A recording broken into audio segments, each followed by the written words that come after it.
Welcome to my views and news. Two news stories. First one is about ongoing fighting in North Shore zone of the Amhara region. Around 3 days ago, OLA fighters, Oromo Liberation Army fighters, carried out an attack in North Shore zone on a camp of Amhara Special Force. Since then, fighting has been underway. Main road linking Addis Ababa with Dessie is closed. It opened, but it was closed again. What is happening? In more than one place, fighting is being reported. Some local administrators have been killed. Amhara Special Force members killed. How did OLA manage to reach 60, 70 kilometers away from Oromia border to carry out an attack, and fighting still ongoing? Secondly, Ethiopia constituted National Dialogue Commission last year. The commission was opposed by major opposition parties of Ethiopia. Mesfin Araya, who is chief of this National Dialogue Commission a few hours ago, claimed that majority of political parties had agreed to work with the commission. Which parties are accepting this commission? Can this commission lead to conflict resolution in Ethiopia? Firstly, viewers, almost 3 days ago, Oromo Liberation Army fighters carried out an attack on Amhara Special Force in North Shore zone of Amhara region. The attack was carried out near Jivoha. Jivoha is between Shivarobit and Ataye, and around 60-70 kilometers away from Oromia Amhara border. This attack was carried out. That shows that OLA has its presence in North Shore zone of Amhara region and Oromia special zone of the Amhara region. When the attack was carried out, reportedly Amhara Special Force members and Ethiopian National Defense Force members, they were playing football there. OLA fighters opened fire and more than 20 Amhara Special Force members were killed. There was fighting between Amhara Special Force mainly and OLA. Ethiopian Federal Forces, ENDF and Federal Police arrived too, and then started fighting. Counter operation as well. ENDF and Amhara forces are launching a counter offensive on OLA. But for the last 3 days, fighting is still ongoing.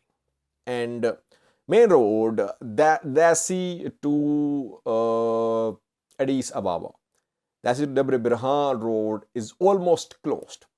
It opened, then it was closed again. And all day yesterday, day before yesterday, residents of Shivarobit, residents of Ataye, residents of Senbate, they reported that fighting was ongoing, gunshots were being heard.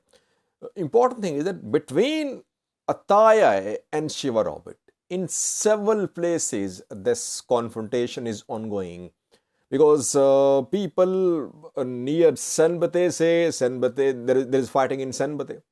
Near Ataye, near Shivarobit too, near Jivoha too. It means that there are several fronts, and area between Shivarobit and Ataye, around 30-40 kilometer long area, it is totally destabilized. That is why the main road is closed. How did OLA fighters manage to reach here? It means they had their presence. They had their presence in Oromia Special Zone, North Shore Zone in the past, and they fought alongside Tigray fighters here in 2021 when the two tried to reach Addis Ababa through North Shore. But then Tigray fighters retreated and OLA retreated too, but OLA managed to retain some of its capabilities, some of its presence in North Shore Zone, Oromia Special Zone, it seems.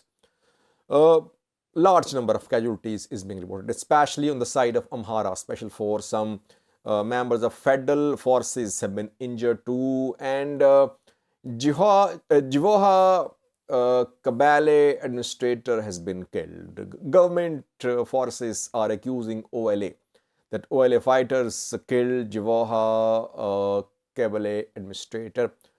No statement from OLA so far. OLA will never confirm that it has carried out an attack in Amhara region. It will always deny.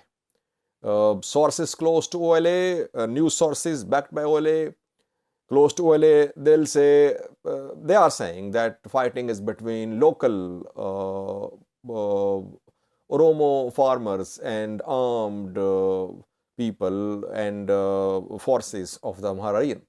But actually, OLA fighters, they are involved in this attack reportedly. Secondly, we should not analyze this attack in North Shore separately. This attack in North Shore is linked to Valaga. That is how I see it. Because in Valaga, ethnic Amharas are being armed. They say they are arming on their own. They are defending themselves. They have right to self-defense.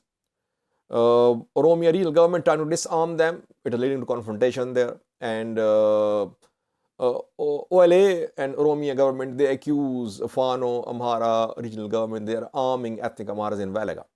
I think OLA, Oromia regional forces, they are sending a message to the Amhara region of Ethiopia that if you keep on interfering in Valaga in the name of protection of Amhara civilians in Valaga, OLA will hit Amhara forces in North Shore in Oromia Special Zone to protect ethnic Oromos, because a large number of ethnic Oromos live in North Shore and Oromia Special Zone Amhara region. So the two things are linked. That is why I say that solution to Valaga needs comprehensive engagement involving different players. Otherwise, the conflict is spreading. You're seeing it was in Valaga. Now its shock waves are being felt in North Shore Zone and Oromia Special Zone of the Amhara region. Fighting still ongoing. Road, I checked before recording this video, it was closed. Secondly, Ethiopian government formed National Dialogue Commission last year. The commission was formed to resolve issues, constitutional issues, ethnic issues, border issues, political issues pending between regions, which are a source of conflict between regions and groups for years. And this commission, when formed last year, was opposed by major opposition parties of Ethiopia, like TPLF opposed it, OLA, not a party, it's not a political party, it opposed it, Balderas opposed it. Then Oromo Federalist Congress, OFC, Jawar Bakle Garba, Muriragudina party opposed it. Oromo Liberation Front, Professor Dawood Ibsa's party opposed it. And several others too. I think from Somali region, ONLF, Ogaden National Liberation Front, it also opposed the commission. It means major opposition parties opposed this commission. The commission has been trying to engage political parties so that the parties can have trust and constructive discussions could start. Mesfin Araya is the commissioner of this National Dialogue Commission. A few hours ago, he talked to Ethiopian state media. He said out of 53 political parties registered in Ethiopia, 40 have agreed to work with the commission. And commission is enhancing its engagement with other parties too. Now, commission is not naming the parties. Which parties have agreed? Because out of 53 political parties registered in Ethiopia, only a few matter, maybe 5, 6 or 7. So he should tell the names of the parties which are not cooperating with the commission. Major opposition parties are like OFC, ONLF, OLF, TPLF. Have they agreed? No, I don't think so. I have not seen a single statement from any of these parties confirming their cooperation, their acceptance of National Dialogue Commission. Yes, there are several other parties with very small presence in public. They're already working with the commission, but main parties are not part of this commission. That is why, can this commission deliver? This is the most important question, because opposition parties, main opposition parties, they're rejecting the commission. Thank you.